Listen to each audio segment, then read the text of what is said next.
मेरा से ऊपर उठ जाना, आसक्ति से ऊपर उठना, सुख दुख में एक जैसा रहने की कोशिश करना और दूसरों को माफ करना सीखना। जब तक माफ करना नहीं सीखोगे तब तक जो है मेरे प्यारे नहीं बन पाओगे। साथ में फिर ये कहा कि अब इसके बाद चीज आनी चाहिए, जिंदगी से संतुष्ट हो या नहीं हो, मतलब अपने आपे से आनंदित होकर संतुष्ट होकर जीना है। और फिर कहते हैं चलो यहाँ तक तो सांसारिक बात हो गई, अब आगे वो कहते हैं आगे मैं अपनी भी बात करता हूँ। कब मुझसे जुड़े रहते हो नहीं, यथात्मा दृढ़ निश्चय। और फिर एक दिन तो तुमने ऐसा कर लिया, आगे फिर तुम्हारा निश्चय पक्का है या नहीं, नियम सही चल रहे या नहीं, ये भी हो गया। उसके बाद फिर कहते हैं एक और बात है, तुम्हारा मन तो संसार में रमा हुआ था, अब ये मन मेरा हो जाए, क्योंकि मन मोहन है, कृष्ण तो जो मन को मोह ले। और फिर कहते हैं अक्ल जो है ठिकाने पर आई या नहीं, मेरी हुई या नहीं, सब कुछ दे दिया तुमने मुझे, तो अब इसके बाद कहते हैं स में प्रिय, तब तुम मेरे प्यारे बनोगे। तो ये गए दरवाजे पर जाकर उन्होंने कह दिया कि भाई जो भी मेरे से जाने में अनजाने में गलतियां हुई क्षमा मांगता हूं। हम लोग जब साधना कराते हैं तो उसमें एक पार्ट ये भी आता है कि दिल में भार लिए बैठे हो, न जाने किस किस का, उसने मेरे साथ ऐसा किया वैसा किया। तो एक क्षमा वाली स्थिति में व्यक्ति अपने चित्त को लेकर जाता है और उन सब लोगों को याद करता है जिन लोगों ने उसको तकलीफ दी है, रुलाया है, अपमानित किया, चोट पहुंचाई। एक एक हरकत सबकी याद आती है और फिर आदमी चीखता है, क्यों किया तुमने, क्यों किया, क्यों किया, क्यों किया, मैंने क्या बिगाड़ा तुम्हारा, मैंने तो भला ही किया। ये सारा अंदर आएगा और आने के बाद फिर भी हे प्रभु, मैं तुम्हें साक्षी मानकर अपने हृदय से उन सभी बैरियों के प्रति क्षमा भाव लाकर सबको क्षमा करता हूं, अपने चित्त को निर्मल करता हूं, अपने आप को शांत करता हूं। कुछ भी मेरे मन में प्रतिशोध की भावना भी हो तो वो भी तेरे न्याय की तराजू में चढ़ाता हूं कि तू जान, मैं अपनी तरफ से स्वच्छ हूं, निर्मल हूं, निर्भर हो गया। इतना अपने आप को शांत करना होता है। अब अपनी तरफ से तो कर दिया, अब दूसरों की तरफ से भी एक एक करके अपने माता पिता, बड़े बुजुर्ग, छोटे, मिलने जुलने वाले, संबंधों वाले, जिन जिन के साथ भी जाने में अनजाने में, जो भी जान के अनजान में किसी के भड़काने पर जो भी कुछ गलतियां हुई, दुख पहुंचाया, सबसे माफी, चित्त निर्मल हो जाए। अब आप निर्भर हो गए हो। बहुत लोग हैं जो जीवन के अंतिम भाग में पहुंचने के बाद में एक एक के दरवाजे पर जा करके मिल के आते हैं, गिला शिकवा सब की माफी मांगते हैं। क्योंकि कोई भी चीज अगर आपके अंदर टिकी हुई है, बैर विरोध कुछ भी, तो ये बात ध्यान रख लीजिए, वो बैर के धागे आगे तक जाएंगे। इस जन्म का इसी जन्म में साफ कर दो। जिंदगी आगे कितने दिन है, कितने दिन नहीं, खुद को स्वच्छ कर लो। आपने सब के प्रति अपने आप को निर्मल कर लिया तो उसके बाद यहां से कृपा शुरू होती है। सबसे बढ़िया तरीका होता है कि क्योंकि ये चांद्रायण करते हैं ना, चांद्रायण में भी ये आता है। चांद्रायण तप एक बहुत जबरदस्त तप है, हर व्यक्ति को करना चाहिए। उसमें भी क्षमा भाव आता है। तो इन्होंने जैसे जाकर के खड़े होके उनसे माफी मांगी और ये कहा कि मुझे माफ करिए। वो बोले क्या हो गया आपको? बोले यही तो मैं सोच रहा हूं, अब तक मुझे क्या हुआ था। और वो कहें आप ठीक तो हो? बोले अब तक तो नहीं था, अब ठीक हो रहा हूं।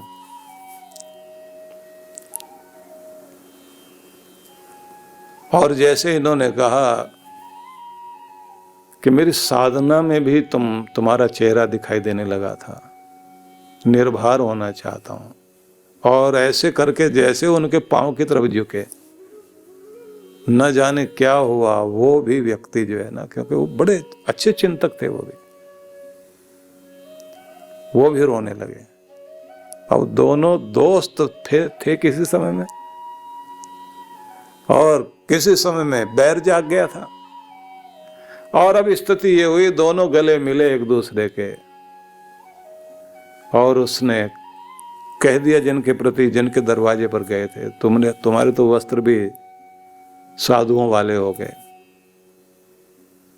मैं छोटा हूं, आप बड़े हो, आप मुझे माफ करो। दोनों गले मिलके आंसू बहाए। अब वो बोले अब अंदर चलिए, बोले नहीं, जो आसन छोड़कर आया हूं वहीं जाना चाहता हूं, क्योंकि मेरा भगवान मुझे द्वार से अंदर आने नहीं दे रहा था। मैं उसके दरवाजे पर बैठा रहा कितने दिन, और मेरा बैर आगे आकर के मुझे रोक लेता था, क्योंकि बैर सामने आ जाता था। मेरे भगवान के दरवाजे पर कई दिनों तक मैं बैठा रहा, दरवाजा नहीं खोला मेरे लिए, बार बार बैर आगे आ जाता था। और ये बैर कह रहा था कि तेरे लिए द्वार तब तक नहीं खोलेगा जब तक तू ये परीक्षा पास नहीं करेगा, इसलिए मैं यहां आया हूं। हाथ जोड़ के वो चले गए, और उन्होंने खुद कहा कि उसके बाद जब हल्का हो गया बिल्कुल अच्छी तरह से, तो गया मैं साधना के लिए।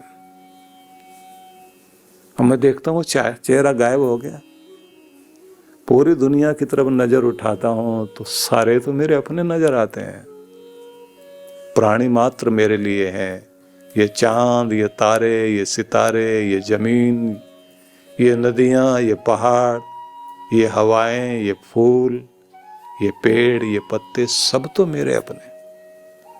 इतने प्रेम से बैठे, ध्यान लगा, और तब उनको समझ में आया कि कैसे कृपा होती भगवान की, कौन कौन से विघ्न हमारे जीवन में हैं। जब तक आपका बैर नहीं हटता, और कृष्ण आगे एक शब्द देते मैत्र, तुम्हारा प्रेम मित्रता में जब तक नहीं बदलता, और जब तक दुखियों के प्रति करुणा नहीं जागती, और जब तक तुम्हारे अंदर का अहंकार नहीं गलता, और जब तक मैं ये, मैं वो, और मेरा ये यहां से नहीं हटते, और जब तक सुख दुख में अपने आप को संतुलन बनाकर सम अवस्था में नहीं आते, और जब तक तुम क्षमावान नहीं बनते, इस मेरे दर पर प्रवेश करना आसान नहीं है। तभी तो प्रिय होगे, तभी तो तुम मेरे प्यारे कहलाओगे। इसलिए सबसे पहले तो ये बात ध्यान रखिए कि प्रेम ही मार्ग है। जब पूछा गया नारद जी से कि बताइए तो सही भक्ति क्या है, तो नारद के भक्ति सूत्रों में पहला ही सूत्र ये है, सातु अस्मिन् परम प्रेम रूपा। वह भक्ति क्या है? परम के प्रति अत्यंत प्रेम का नाम भक्ति है। आपका प्रेम परमात्मा की तरफ बहने लग जाए तो आपकी भक्ति वहीं से प्रारंभ होती है। और अगर आपके अंदर प्रेम की कमी है, या कहने चाहिए कि आपका ईर्ष्या, द्वेष, बैर भाव इतना बढ़ गया, सारा दिन आपका ध्यान वहीं। सोचिए किसी के साथ में बैर विरोध हो तो ये बैर आपके साथ साथ कितना चलता है। एक शहर छोड़ के दूसरे शहर में चले जाइए, वहां जाते सबसे पहले कौन याद आएगा?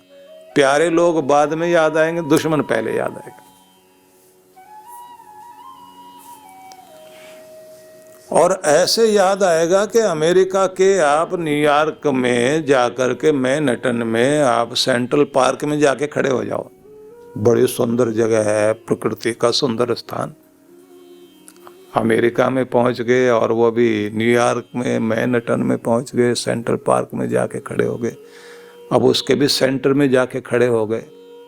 सारी दुनिया एंजॉय कर रही है, आपने करे आंखें बंद, आंखों के सामने क्या आया, बहरी, पहले ही पहुंच गया।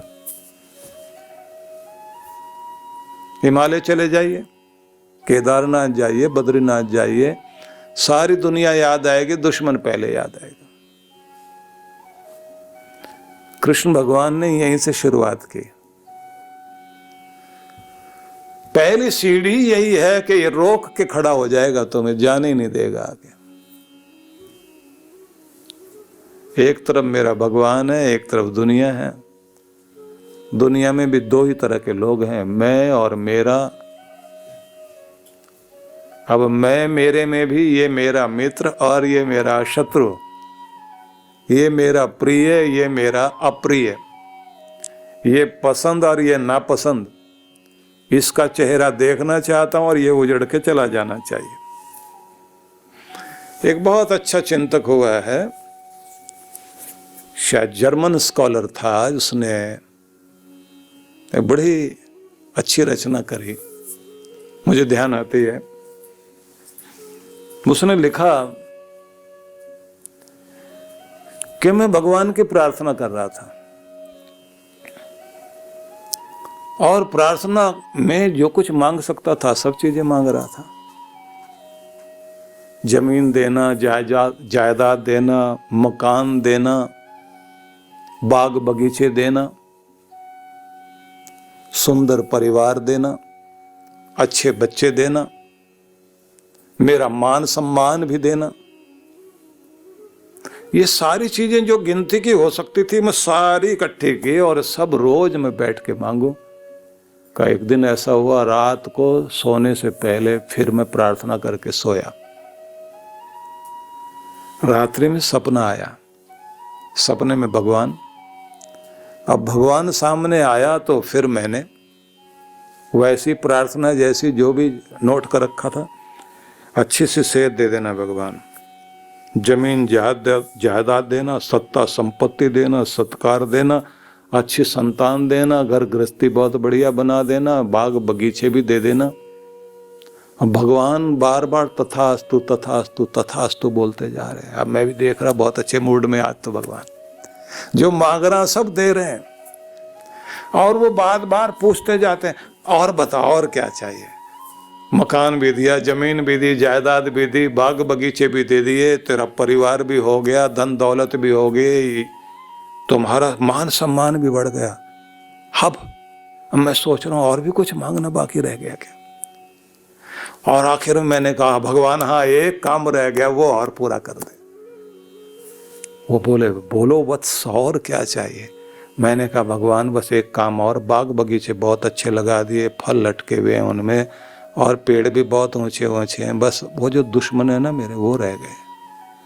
सारे दुश्मन उल्टा करके पेड़ों पे लटका दो, बस आखिर में ये और चाहिए, मजा आ जाएगा, बस ये और कर दो। और उसी के साथ आंख खुल गई मेरी। जैसे आंख खुली तो मैं बैठे हुए माथा पीट रहा हूँ, ये मैं क्या मांग रहा हूँ। और मुझे लग रहा असली मजा तो अब आया। अब आखिर में सारी चीजों से तो मजा ही नहीं आया, आखिर वाले से मजा आया, पेड़ पे लटके में उल्टे सारे। और अभी तो मुझे ऐसा करना चाहिए था, डंडा वंडा लेके मैं घूमता रहता, दो इसको लगाता दो उसको। और फिर मैं सोच रहा हे भगवान, इतना कुछ अच्छी जिंदगी में, उसके बाद फिर मैं वहीं से शुरू करना चाहता हूं जहां से नरक की यात्रा शुरू होती है। नरक की यात्रा यहीं से शुरू होती है कि जब तुम दुख देना शुरू करते हो, तो ये बात ध्यान रख लेना, बैर रखने वाला और दुख देने वाला आदमी दुखी ही रहेगा।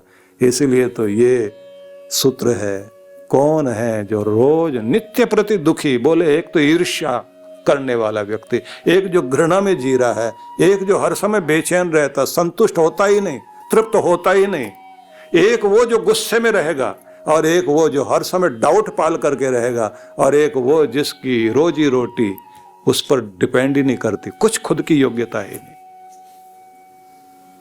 दूसरे की तरफ भी देखता रहता है, दुखी रहो। और कहते हैं अगर किसी दिन जीना आ गया तुम्हें,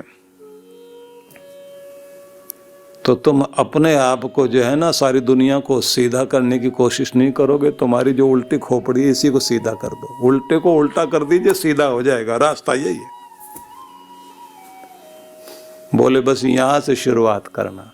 कृष्ण भगवान ने बड़े समझदारी से एक एक शब्द ऐसा रखा, पहले प्रेम, फिर मित्रता, फिर जो दुखी बैठे हैं उनके प्रति करुणा, उसके बाद बोले कि इसके बाद में फिर यहां से शुरू होगा तेरी अकड़, तेरा मेरा, कि यहां सारा ठीक करो, पहले यहां से चित्त की शुद्धि चाहिए। अब पतंजलि ऋषि से पूछा महाराज प्रभु की ओर जाने के लिए, बोले चित्त कोमल करो। क्या तरीका है? मैत्री, करुणा, मुदिता, उपेक्षा, उन्होंने यहां से शुरू किया। तो इसलिए आपसे ये कहना चाहूंगा, पूरी जिंदगी बीत जाए और आखिर में जाकर के समझ में आए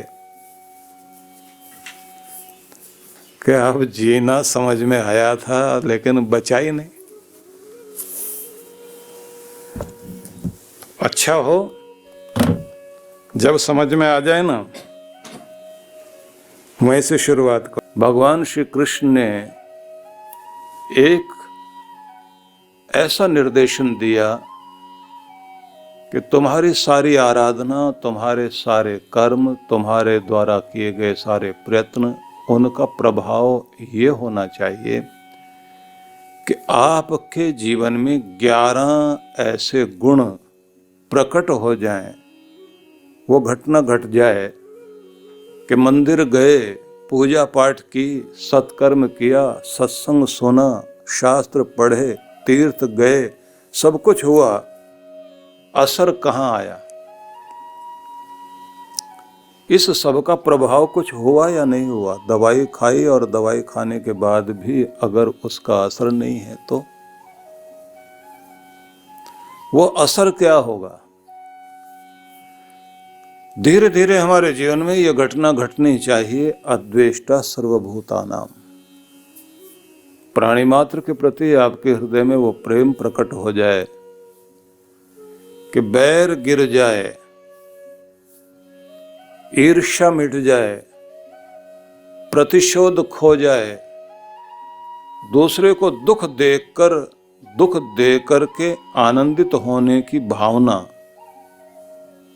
किसी को सताकर जो लोग मजा लेना चाहते हैं, टोंट कस के दुख देकर सोचते हैं कि मैंने अच्छा काम कर दिया, उसको हिला दिया है, ये सब वो जहर है जो हम फेंक रहे हैं दूसरों की तरफ, जिसका परिणाम यह होता है कि हमारे अंदर की वो ईर्ष्या की आग जो हमें परमात्मा के प्रेम से वंचित करती है, जिसे कहा जाता है कि यह ऐसी अग्नि है जो दोनों तरफ जलाती है। इससे जब तक हम मुक्त नहीं होंगे, परमेश्वर की अनुभूति कृपा नहीं होगी। ऐसा कर्मकांडी ग्रंथों में भी लिखा है कि यज्ञ चल रहा है और कोई एक शस्त्रधारी व्यक्ति उस यज्ञ मंडप में प्रवेश कर गया और यज्ञ वहां से उठकर भाग खड़ा हुआ। तो ऐसे ग्रंथों में वर्णन आता है। और वो जाकर एक ब्रह्मवेत्ता व्यक्ति के पास गोद में जाकर बैठ गया और उसने कहा कि मुझे बचाओ इस व्यक्ति से, ये 5 तरह के हथियार लेकर आया है और मैं ऐसे व्यक्ति को प्रवेश नहीं देना चाहता क्योंकि वो मेरे लिए अनुकूल नहीं है। यज्ञ उससे दूर हो गया। तो पूछा क्या इसके पास में? बोले काम, क्रोध, लोभ, मोह, अहंकार, 5 हथियार लेकर बैठा हुआ है। तो ये मेरा भी उपयोग कर लेना चाहता है, एक धर्म कर्म को एक अच्छी पुण्य वाली चीज को भी बदला लेने में लगाना चाहता है। मुझसे ऊर्जा पाना चाहता है, दूसरों को घटाना चाहता है। मुझसे ऊर्जा पाकर समृद्धि पाना चाहता है, लेकिन इसलिए कि मेरी समृद्धि बढ़ जाए और दूसरे दुखी हों। ये चाहता है कि मेरा परिवार खुशहाल हो जाए, तो इसको ऊर्जा चाहिए, लेकिन दूसरे इसके आस पड़ोस के लोग हैं, उनको ये चढ़ाए, जलाए, दुखी करे, परेशान करे, तो ये मेरी ऊर्जा लेने आया, लेकिन इसके लिए मैं प्रयोग नहीं होना चाहता, मैं इसके इस्तेमाल में नहीं आना चाहता, मुझे इससे बचाइए। ऐसे ही वर्णन आता है विद्या के लिए। विद्या है वही ब्राह्मणम आजगाम। एक पूरा श्लोक मिलता है जिसमें यही बात है कि विद्या गई और जाकर के ब्रह्मवित्त के पास में बोली कि मेरी रक्षा करो, मैं आपकी शरण में हूं। इस निंदक, इस आलोचक, आस्था से परे व्यक्ति से मैं बचना चाहती हूं। ऐसे व्यक्ति को मत देना। तो इसलिए भगवान श्री कृष्ण भी ये कह रहे हैं कि भक्ति के लिए आवश्यक है कि तुम्हारी चित्त भूमि क्या होनी चाहिए। तो आइए भगवान के शब्दों पर विचार करें। सबसे पहले उन्होंने एक शर्त रखी है कि प्रेम पूर्ण हो जाओ और बैर तुम्हारा खो जाए। अद्वेष्टा सर्वभूतानां मैत्रः करुण एव च। यहाँ से ये मंगलाष्टकम वाले जो जिसे हम कहेंगे अमृताष्टकम, ये 8 अमृत सूत्र यहाँ से शुरू होते हैं कि द्वेष रहित हो जाए और प्रेम युक्त हो जाए। कि पहली शर्त यह है कि बैर खो जाए और प्रेम शुरू हो जाए। क्योंकि प्रेम क्यों चाहिए? प्रेम बढ़ाना चाहता है और द्वेष घटाना। जब किसी के हृदय में प्यार होता है तो वो क्या करता है? जिसके प्रति भी प्रेम है तो उसको बढ़ाना चाहता है, ये बढ़े, ये खुश रहे। माँ बाप के हृदय में प्यार है तो अपने बच्चों को बढ़ाकर खुश होना चाहते हैं, मैं इसको और क्या दूं। हिसाब नहीं लगाएगा। प्रेम वाला व्यक्ति हिसाब नहीं लगाएगा। दुनियादारी में पड़ जाए आदमी, मैंने इसके ऊपर इतना खर्च किया है तो बदले में ये मेरे लिए करे। गिफ्ट दिए जाते हैं, हिसाब रखा जाता है। प्रेम खो जाए तो उसके बाद में हिसाब बोला जाता है, ये भी किया मैंने, ये भी किया, ये भी किया, ये भी किया, तुमने मेरे लिए क्या किया। वो भी उसके सारे गिफ्ट उठा के पटकता है, ये ले अपने गिफ्ट, रख अपने पास, हम तुम्हारे गिफ्ट के भूखे हैं। तो प्रेम खो गया, हिसाब आ गया बीच में।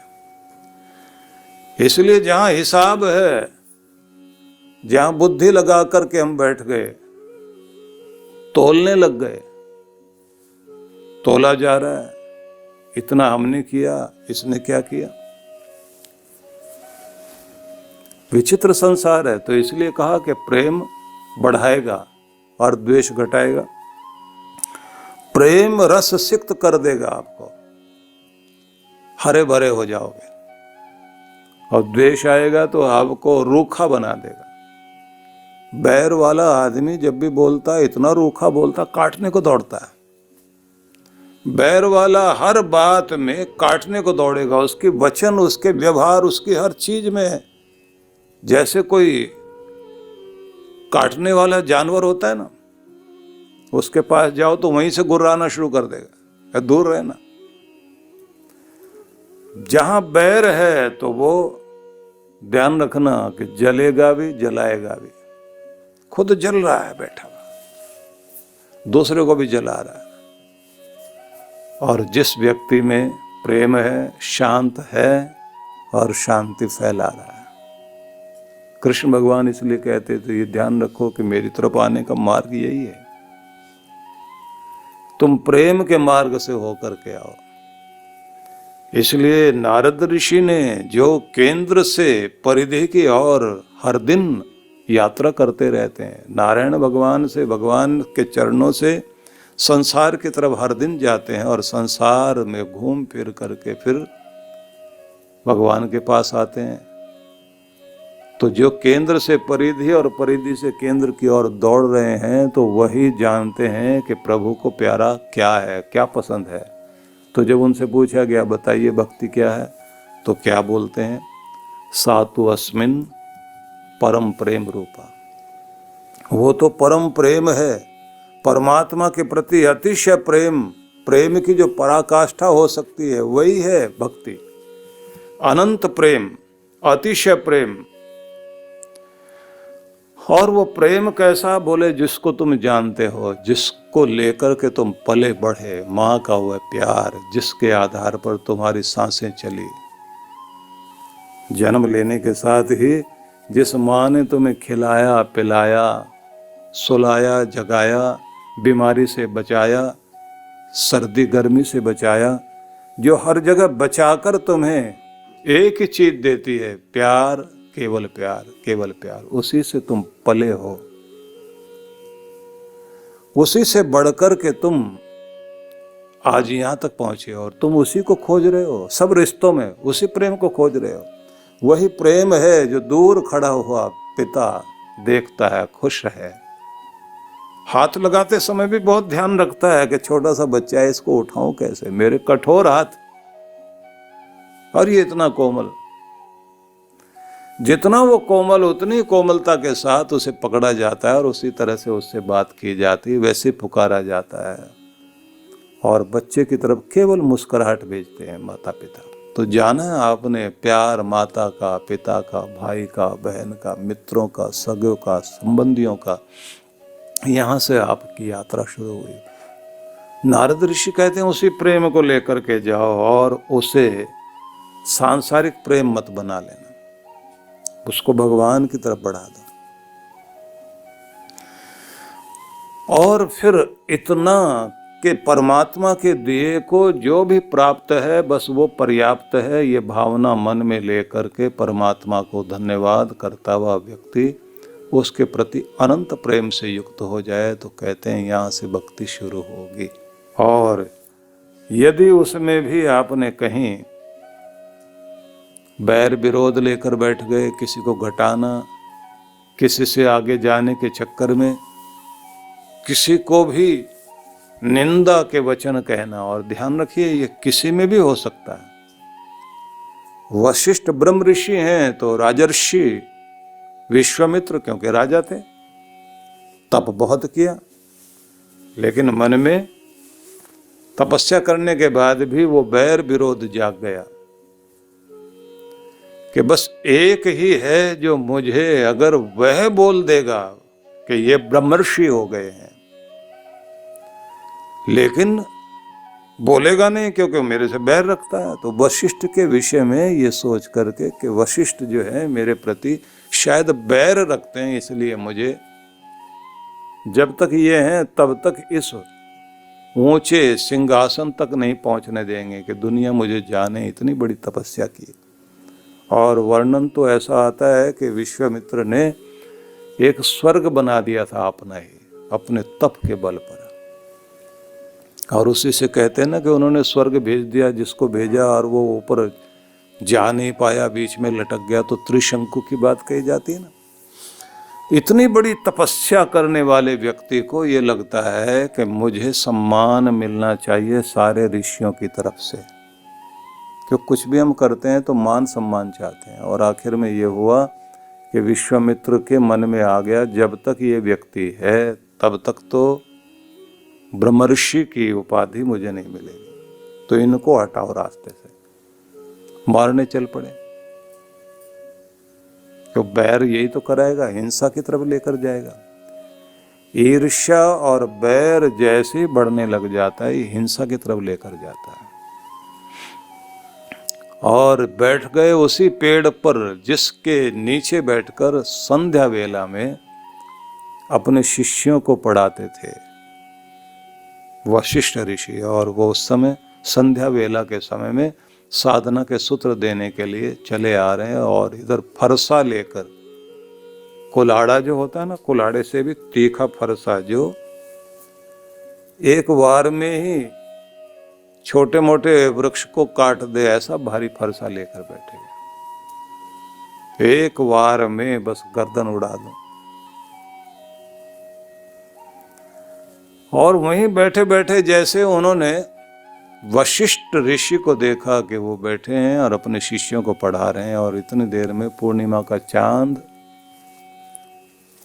चमकने लगा, और जैसे चांद को चमकते हुए देखा तो सब विद्यार्थियों का ध्यान उधर गया और सबने कहा आज पूर्णिमा है, बेदाग हो गया है आज चंद्र, और उसकी छवि कितनी सुंदर है। इस समय सब लोग आनंदित हैं और सबने कहा कि हम इनका ध्यान करें,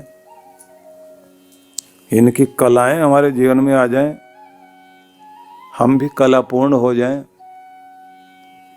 वशिष्ठ कहते हैं कि कलापूर्ण एक व्यक्ति इस धरती पर है, प्रेरणा के लिए हमेशा उनकी तरफ देखना। वो व्यक्ति है विश्वामित्र, अद्भुत तपस्या वाला है, और उसने अपने जीवन की सारे कलमश हटाकर यात्रा कहाँ से शुरू की और कैसे चलते चलते कहाँ तक पहुंच गए। तो सबने कहा पर वो तो आपकी निंदा करते हैं, आपसे बहुत गुस्से में हैं। वशिष्ठ ने कहा बस एक ही जगह दाग रह गया है, वो हट जाए। वो जो उनके अंदर बैर विरोध वाली या कंपटीशन की भावना है ना, प्रतिस्पर्धा, जिस दिन वो खो जाएगी, इस धरती पर उन जैसा तो एक भी नहीं है। उनकी तपस्या के आगे तो मैं भी नतमस्तक हूं। तो तुम्हें प्रेरणा उनसे लेनी चाहिए, किस तरह से अपने आप को ऊंचा उठाते उठाते वो यहां तक पहुंच गए। अब इतनी प्रशंसा की है और वो बैठे सुन रहे हैं ऊपर, और पेड़ भी इतना भारी है, उसके पत्तों के अंदर छिपके बैठे हुए, डाल से चिपके हुए, और उनका फरसा वहां से छूट गया और वो नीचे आकर गिरा। अब सबका ध्यान गया ऊपर की तरफ, और इधर ये डाल पकड़कर वहीं से जंप लगाकर, छलांग लगाकर नीचे आ गए। सबने देखा, तहलका मच गया। जिनके बारे में बात हो रही थी वही प्रकट हो गए, कुल्हाड़ा साथ में। और जैसे नीचे गिरे इतनी देर में, क्योंकि कोई घटना घटती है तो मस्तिष्क जो है उस समय क्या करे, थोड़ी देर के लिए हम हतप्रभ हो जाते हैं। हमारे अंदर किम कर्तव्य विमूढ़ता की स्थिति आ जाती, क्या करें। अपने अंदर का शौर्य भी उस समय काम नहीं कर पा रहा होता, लेकिन सब सन्न है और चारों तरफ खड़े हैं। और इधर ये नीचे आए और एकदम ब्रह्म ऋषि वशिष्ठ के चरणों में माथा टेक कर और रोने लगे, बहुत बुरी तरह रोते जाएं, रोते जाएं। और क्या कहें, मैं राजर्षि बनने के योग्य नहीं हूं, मैं तो साधारण व्यक्ति भी नहीं, साधारण से भी साधारण हूं। अपने शिष्यों के सामने हर कोई बड़ी बड़ी तारीफ अपनी करता है, दूसरे की तो नहीं करता। और आप मेरे संबंध में कह रहे हैं, और वो भी मेरे पीठ पीछे। मुझे तो लगता था कि आपके अंदर सिर्फ बैर ही बैर है। आज मैंने आपके ऋषित्व को देखा है। यहां तक पहुंचना आसान नहीं है। रोए और बोलते जाएं। वशिष्ठ ने दोनों हाथों से पकड़ा उनको, उनकी भुजाओं को, और ऊपर उठाते हुए बोले, उठो ब्रह्म ऋषि, उठो उठो ब्रह्म ऋषि, उठो। अब ये एकदम कानों को हाथ लगाएं और कहें, महाराज मैं? बोले, हाँ तुम। क्या मैं इस पद पर पहुंच गया? बोले, क्यों नहीं पहुंच गए? कैसे पहुंच गया? बोले, जो तुम्हारे मन में पाप था वो आंसुओं से गलकर नीचे गिर गया, और यही द्वार था जो आपको आगे नहीं जाने दे रहा था, यही आपको रोके हुए था। अब आपकी एंट्री हो गई है, प्रवेश हो गया भगवान के दर पर। अब कृपाएं बरसेंगी आपके ऊपर। और कहते हैं वहीं से वो हिमालय की यात्रा पर निकल गए और गुफा में बैठकर साधना में तल्लीन है, और ये सोचते हुए कि व्यक्ति के अंदर माया का प्रभाव, ये जो 3 गुण व्यक्ति के अंदर होते हैं, सत्व रज तम, हम कितना भी अपने को कहें हम सात्विक हैं, लेकिन न जाने कौन सा तामसिक राजसिक गुण होता है, वो हमसे क्या क्या करा रहा होता है।